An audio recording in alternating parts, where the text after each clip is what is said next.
What's up, guys? We're back with another commentary video. Today we're going to be going over the Knicks Raptors game. Yeah, let's get started. So, yeah, in this game, what I sort of noticed was the Raptors. What I sort of noticed was like what the Raptors were doing versus what the Knicks were doing in this game. Because going into this game, I had the Knicks winning because the Raptors weren't playing well. And it seems like without Siakam, the Raptors are a better team. And I know this is weird because Siakam is an all-star player and he's a very good basketball player. But like it seems like Siakam's sort of one-dimensioned offensive play is really getting like exposed by multiple teams. And like if they continue to play this way, I feel like Siakam I feel like they might have to trade Siakam because he he's like he has so many flaws on offense. Like in this game when Siakam was benched, they were playing well. Like Van Vliet is taking over because in this game I feel like the Raptors realized they can't force Van Vliet into the role they were trying to force him into. They were trying to force him into Kyle Lowry's role as Kyle Lowry's aging and they were looking for their new like star point guard. But Van Vliet isn't a playmaker. Van Vliet isn't sort of like Van Vliet isn't an ISO guard. He plays very well off the ball. And that's what I feel like the Raptors were looking for. That's what I feel like the Raptors were trying to get out of him. They're trying to make him a playmaker, but they couldn't make him a playmaker because that's something he isn't. Now in this game, like all of Van Vliet's potential flashed. He played very well, and that's why I sort of like the way the way the Raptors played today. They didn't force people into roles they weren't supposed to play in. And yeah, so now the statistical leaders for the Raptors this game were Fred VanVleet with 25 points, 7 assists, and 5 rebounds.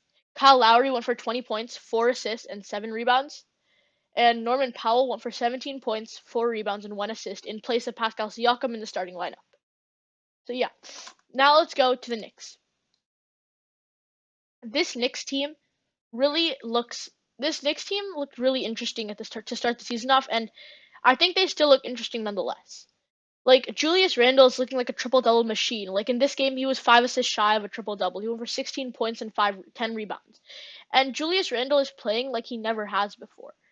And like he's sort of like not proving himself, but he's playing decent basketball, which I like. And so is RJ Barrett.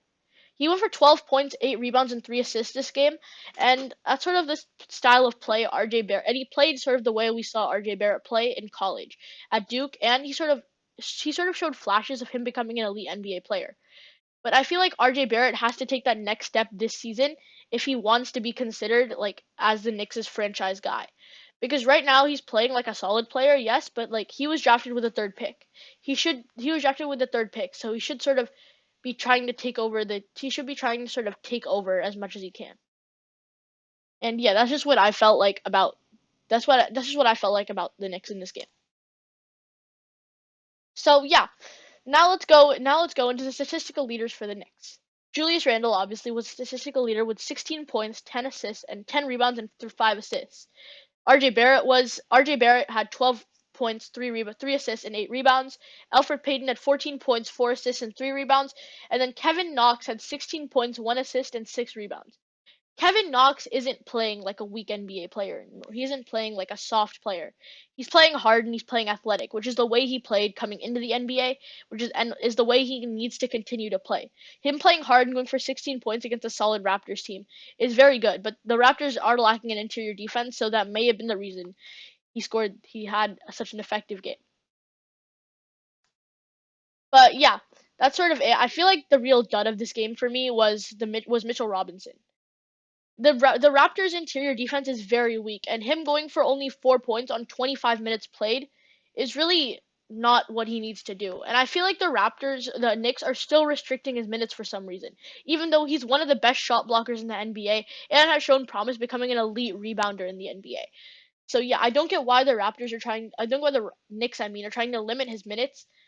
But yeah, in the end, this game really was one-sided towards the Raptors, and they got their first win of the season, which is good because they were really in a slump, and I feel like this showed them getting out of that slump. What they need to do, I feel like what's next for the Raptors is solving that Pascal Siakam problem and letting Van Vliet thrive. So yeah, that's gonna be it for this video. Make sure to tune in. Make sure to tune in to my next. Make sure to tune to my next video where I go over the Pelicans game, where I go over the Pelicans Thunder game, and my video after that where I go over the Suns Jazz game. Yeah. Don't forget to like and subscribe if you enjoyed the content, and peace.